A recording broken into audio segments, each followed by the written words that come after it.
We have two types of indicator bulbs. They are not identical. Take a look at these little side connectors. This and that.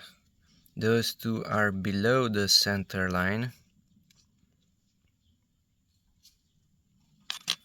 And these two are exactly on the center line. So they will not fit. These are higher. These are in the center.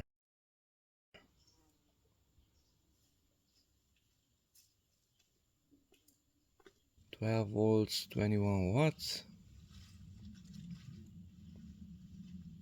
And also 12 volts, 21 watts. They are not the same.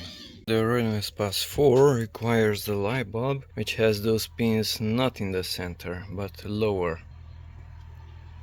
The bulb which has those two pins on the center line simply will not enter. If it enters on this side, it doesn't enter on the other side. See, that pin is up. If it enters here, it doesn't enter there.